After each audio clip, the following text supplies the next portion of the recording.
I want to introduce you to a very important topic. This is something which, is inherently important to all training workout programs out there. Every single training program out there is going to have to take into consideration these three different factors, which I like to refer to as the triple trade-off. So what I mean by this is that you've got these three factors which influence what kind of a workout you are going to have and what kind of just a general training program you are going to have. So starting off with frequency, this is referring to how many times per week we are training. Are you training one time per week? So pretty much like you have something like chest Mondays or like leg Fridays. That is considered relatively low frequency because you are training with about 6 to 7 days of rest in between. This is not necessarily the best option for you, which I referenced in this video.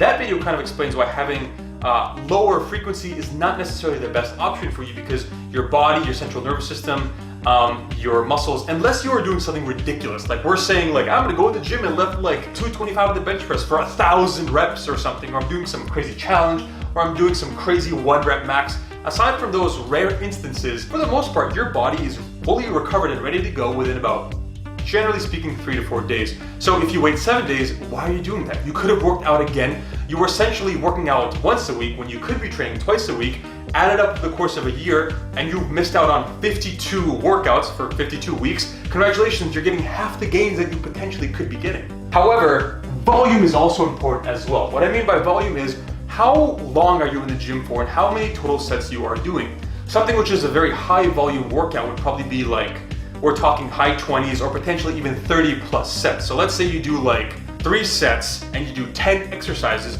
You are doing 30 sets in total that day. That is a very high volume workout. 20 to 26, 28, that's probably somewhere medium.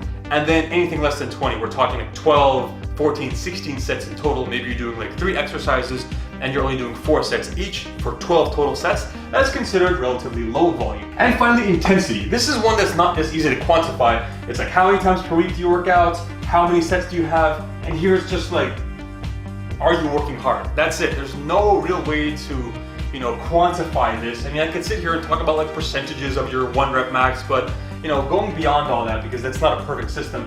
Pretty much I'm asking you, how hard are you working? Are you lifting heavy? Are you lifting as heavy as you could? Or do you think you could go a little bit heavier, work out a little bit harder, had you had an additional 1, 2, 3 days of rest? And this is why these 3 are inherently important, because it's a zero-sum game.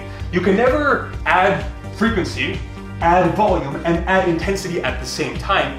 You're always gonna have to, if you raise one, you're gonna have to take away from the other one. It's, one goes up, one goes down. For example, guys, let's say we decide to increase volume. That is completely okay. However, if we're gonna have such a long, voluminous workout with like 30 sets, you're not gonna be like fully recovered within 2, 3, 4 days. You're gonna need extra time, and in doing so, frequency is going to go down. Or on the other hand, let's say we wanna keep frequency the same. We wanna keep volume the same, so we wanna have very frequent, very long, hard, physically taxing workouts. That's great, but your intensity is gonna go to shit. So what you're gonna end up doing is being in the gym very often for a very long period of time with relatively low weight. And we're breaking out the good champagne. We're sitting pretty on the gravy train.